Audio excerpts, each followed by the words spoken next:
मोहतरम सईं मोहम्मद राशिद शाह राशदी साहब, मोहतरम सईं मोहम्मद इस्माइल शाह राशदी साहब, असांजो भाउ सईं सुल्तान अहमद चांडियो साहब, साईं पंहिंजा सरकार सिंह, ॿिया हिन वेठल दोस्त मौज़िज़, इलाही नाला आहिनि मथां न खणी सघां, ऐं जेके अॼोके हिन पुरवकार कोट ते अचे साईं इस्माइल शाह जन वटि दोस्त गॾु थिया आहिनि सॼे ज़िले मां, सभिनी खे अस्सलाम वालेकुम, सभिनी खे ईद जूं मुबारकूं। अञा मां सम्झां थो हिन खे ईद मिलन पार्टी साईं चई सघूं था, ईद मिलन त हीअ पुराणी एतिरी न थी आहे, मां सम्झां थो हफ़्तो खनि थियो आहे, हाणे हफ़्ते खनि जी आहे त हिनखे हिकिड़ी ईद जी ख़ुशियुनि जी गॾिजाणी बि चई सघूं था। हिन महिल जेका बि सूरत हाल आहे, पहिरें त मां मुबारकबाद ॾींदुसि साईं राशिद साईं खे ऐं साईं इस्माइल जन खे, त जेको हे तव्हां अॼु गॾु वेही ॿाहिरि मैसेज ॾिनो आहे त मां सम्झां थो त तमामु पॉज़िटिव आहे। जेका हिकिड़ी माण्हुनि जे अंदरि हिकिड़ी इहा नेगेटिविटी हुई त भाउ जेको आहे सो हिकु जाइ ते ॿई सौट न हलंदा, त इहा मां साईं इस्माइल शाह खे ऐं साईं राशिद साईं खे मुबारकबाद ॾियां थो। तव्हां गॾु आहियो त ताक़त आहियो, तव्हां मुची आहियो ताक़त आहियो। जे तव्हां गॾु निकिरी पवंदव त इनशा अल्लाह में उमेद आहे अल्लाह जे हबीब जे सदके त सिंध में वॾो स्पेस मौजूदु आहे। सदाईं ॻाल्हि इहा थिए थी त भाउ जेका लीडरशिप आहे या जेके असांजा दोस्त आहिनि, असां आहियूं ख़ासि तौर ते ज़रूरु सभिनी ते इहा लागू आहे त तव्हां इलेक्शन में त ज़ाहिर थियो था, इलेक्शन खां पोइ तव्हां जेको आहे सो मौजूदु न आहियो, त मां सम्झां थो इहो बि हिकिड़ो परसेप्शन ठाहियो वियो आहे। पर हिन महिल मौक़ो आहे जेका सूरत हाल हिन महिल सिंध जी आहे तव्हांजे साम्हूं आहे। सिंध जे अवाम जेको रिएक्ट कयो पाणी जे मामले ते केनालनि ते, त उहा मां सम्झां थो अॼु बि उहा ई सूरत हाल आहे। सिंध जी तव्हां अॻुवाणी कयो, इनशा सिंध जो अवाम तव्हां खां अञा अॻु भर हूंदो, सिंध जो माण्हू अञा भविखूं तव्हां खां अॻे हूंदो। हिकिड़ो हिन महिल जेका सूरत हाल आहे, नौजवान क़यादत बि आहे सिंध में, इहे ई 4-5-6 माण्हू आहिनि। मां सदाईं अर्ज़ु रखंदो आहियां साईं जन खे बि, तव्हां हिकिड़ो दफ़ो सिंध में हली माण्हुनि जा सूर, माण्हुनि जा औखा, माण्हुनि जूं तकलीफ़ूं ॾिसो, उन्हनि सां गॾु थियो, इनशा मूंखे उमेद आहे त इनशा सिंध जो अवाम ईंदड़ वक़्त में हिननि चोरनि ऐं ठगनि खे जेको आहे सो धिके इक़्तिदार खां बि ॿाहिरि कढंदो ऐं सिंध खां बि ॿाहिरि कढंदो। तव्हांजे साम्हूं आहे त जेका कैनाल मूवमेंट थी, उन में पीर साईं जो स्टैंड ऐं साईं यूनुस साईं जी हिकिड़ी एक्टिव जेको आहे सो सिंध में हिकिड़ी मोबिलाइज़ेशन हर डिस्ट्रिक्ट में विया। पीर साईं जन जेके हुया चवण वारा, उन्हनि बि चयो, पर साईं पीर साईं जन इहा ई ॻाल्हि कई त मां सिंध सां बीठो आहियां, सिंध जे माण्हू सां बीठो आहियां। ऐं अॼु जेका मां सम्झां थो त मुस्लिम उम्मा जी सूरत हाल हुई ईरान जे मामले ते, त मां कल्ह बि किथे प्रेस टॉक पुछऊं दोस्तनि, मां चयुमि त भाउ जेके वॾा मौलाई हुआ जेके चवनि था त असां जेको आहे सो मौलाई आहियूं, उहे घर बस कयूं वेठा, पर अहिड़े घुटनि जे माहौल में पीर साईं जन जेका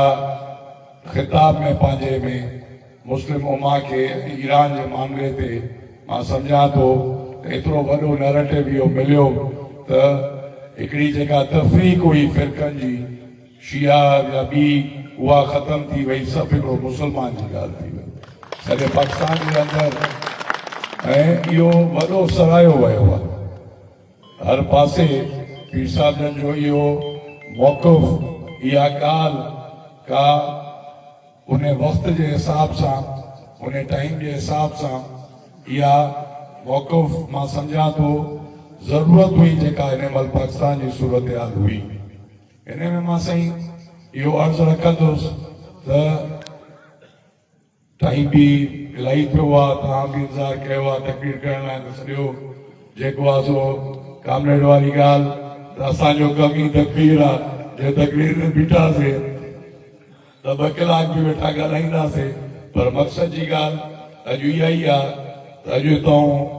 साईं इस्माइल शाह साईं राशिद साईं जे गॾु वेहण हिन अॼु तकरीब में सॼी सिंध जे लाइ इहो मैसेज आहे। इंशाअल्लाह ईंदड़ वक़्त में जेका हिकिड़ी ॻाल्हि थींदी आहे त पीर साईं जो घर जेको आहे सो डिवाइडेड आहे, त इहा शइ ख़तमु थी इंशाअल्लाह ईंदड़ वक़्त में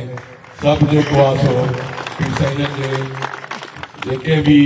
फैमिली आहे इंशाअल्लाह उहा सिंध जे माण्हुनि सां बीहंदी ऐं इंशाअल्लाह सिंध जे माण्हुनि जो जेको आहे सो दर्द ऐं जेको हुनजी 20 सालनि जो इस्तेसाल आहे इंशाअल्लाह हुनजो हिसाब वठंदा। संगत मूंखे चयो त भाउ जेको सूरत हाल प्रेस टॉक बि हुन ॾींहुं मां सम्झां थो असांजो पीपुल्स पार्टी त न आहे, ज़रदारी लीग, असांजो ज़रदारी लीग जो सिंध जो सदर हिकिड़ो त कोर्ट जे तरफ़ों जेको थियल आहे त बाबा उहो न आयल आहे, मतिलबु हुनखे कोर्ट ठपो आयो आहे त तूं न आयल आहे, त उहो न आयल असांजो चाचो बि आहे, पर मजबूरन हिते चवणो पए थो निसार घोड़ो साहब त जेका उन्हनि बयान ॾिनई जेका पीर साहिब जन जे लाइ त भाउ पीर साईं फोन न कई आहे त डिस्कस त न करणु खपे, पर मां इहो ई ॻाल्हि कंदुसि त भाउ तूं कंहिं वञी शाम जो कंहिं जेको आहे सो असां वटि हुते मशहूरु आहे त शाम जो जेको बोतल खुलींदो निसार साहिब पोइ भली भंगी हुजे चूड़ो हुजे उते वञी पुॼंदो। मां सम्झां थो साईं खे प्यालो दालो लॻल हो घोड़े साहिब खे जो हुन नंबर मिस करे वियो, उहो को पीर साईं जो फोन या ॿी शइ न हुई। मां सम्झां थो उहा को हुनखे पंहिंजी का अहिड़ी फोन आयली जेका हुनजे दिमाग़ में हुई। मुंहिंजे लाइ चए थो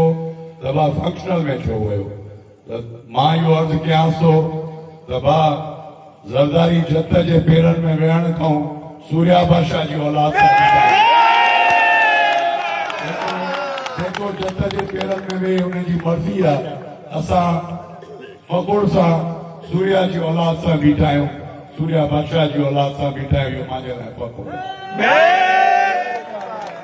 मां अर्ज़ु रखां थो त हिन महिल सिंध में ज़रूरत रुगो इहा ई आहे त निकिरो सिंध जे माण्हुनि सां मिलो, कनेक्टेड थियो। इंशाअल्लाह सिंध जो अवाम तव्हां ते यकीन करे थो ऐं इंशाअल्लाह सिंध जो अवाम तव्हां सां गॾु हूंदो, तव्हां खां अॻु हूंदो। तव्हांजी महिरबानी। मां वरी जेका आहे सो शुक्रगुज़ार आहियां पीर साहिब जन जो जिन शफ़क़त कई। पार्टी सियासत हर को करे थो, पर जेको प्यार ऐं शफ़क़त पीर साहिब जन जे घर खां मिलियो आहे, राशिद साईं खां, इस्माइल साईं खां, त असांखे ज़रूरत बि हिन शफ़क़त जी आहे। बाक़ी इंशाअल्लाह जेको पंहिंजो हाल आहे उन हाल सां कम बि कंदासीं, दोस्तनि खे बि इंगेज कंदासीं, पर ज़रूरत आहे कंसिस्टेंसी जी, माण्हुनि ते एतमाद ॼाणाइण जी। अॼु सुस्ती कंदासीं त मां सम्झां थो वक़्तु सुस्ती जो न आहे। अॻियां जेको तव्हांजो मुक़ाबिलो आहे उहो का सियासी पार्टी न आहे, माफ़ी आहे। जेका मां सभु नौजवान वेठा हुआ हिते पिंडाल में, त जे तव्हां सोशल मीडिया ते तव्हां यूट्यूब ते वेंदव त इटली में सिसिलियन माफिया जे हुनजी तव्हां ॾिसंदव त जेको ज़रदारी साहिब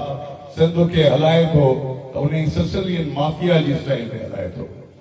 जंहिंमें पैसो बि आहे, पावर बि आहे, ताक़त बि आहे, उन जो पैसे जो मिसयूज़ भी आहे। त इंशाअल्लाह अल्लाह जे हुकुम सां घणो हर रूज जो ज़वाल आहे। ईअं न आहे त को इक़्तिदार नहीं, अल्लाह जी ज़ात वटि आहे, बाक़ी हर को फना आहे, हक़ीक़त ही आहे। पोइ हाणे 20 साल रहियो आहे, जे तव्हां हिम्मत कंदव त इंशाअल्लाह इहो आख़िरी हूंदसि, हिन खां वधीक टाइम न मिलंदो। तव्हां सभिनी जी महिरबानी। खैरपुर जे अवाम में एतिरी मोहबत ॾिनी, पहिरियों चकर हुआ सॼे इलाइक़े सां हिकिड़ी भाइपी बिरादरी दोस्तनि सां हुई, पर सियासत हिकिड़ी अलॻि ॻाल्हि आहे। राशिद साईं हुकुम कयो, हिते इलेक्शन विढ़ीसीं, इंशाअल्लाह कोशिश पंहिंजी पूरी कई आहे, जो कम जो बर्डन इलाही आहे, उते बि सियासत आहे, राजदारी आहे, भाइरी आहे, बिरादरी आहे, उते बि निभाइणी आहे, पर कोशिश कंदो आहे त जॾहिं बि को हिते सॼे दोस्त जो को हुकुम हुजे पुॼां, इंशाअल्लाह इहा कोशिश जारी रहंदी। कामरेड साईं खे अर्ज़ु कयोसीं त गंबड़ शहर खैरपुर ज़िलो तमामु वॾो आहे, डिस्ट्रिक्ट तक़रीबन मां सम्झां थो पखेड़ में सिंध में वॾे में वॾो ज़िलो आहे, गंबड़ हिकिड़ी सेंटर पॉइंट आहे। त कामरेड खे मां इहो अर्ज़ु कयमि त गंबड़ सिटी में काई जाइ ॾिसो जंहिंमें ऑफिस जे तौर ते असां बि वियाऊं, साईं इस्माइल अचनि, साईं राशिद साईं अचनि, मेन रोड ते हुजे, ईंदे वेंदे हो बि टाइम ॾियनि, असां बि टाइम ॾियूं, जे असां न आहियूं त जेके दोस्त आहिनि सभु जेको आहे अलाह जो शुकुर आहे, संगत ते जेका बि आहे उहा पाण भरू आहे, उन्हनि में हर कंहिं में हर हिसाब सां पंहिंजी जेका आहे सो उहा ताक़त बि आहे, उहा अलाह सां उन्हनि खे हर शइ ॾिनी आहे, जे हिननि दोस्तनि खे ॿाहिरि खे रुॻो संभालणो आहे, ॾुखी सुखी हुननि सां गॾु बीहणो आहे, जे इंशाअल्लाह गॾु बीठासीं त इहे माण्हू मखलूक बि तव्हां सां गॾु बीहंदी। तव्हांजी महिरबानी, साईं जी महिरबानी, GSN बेज पगार।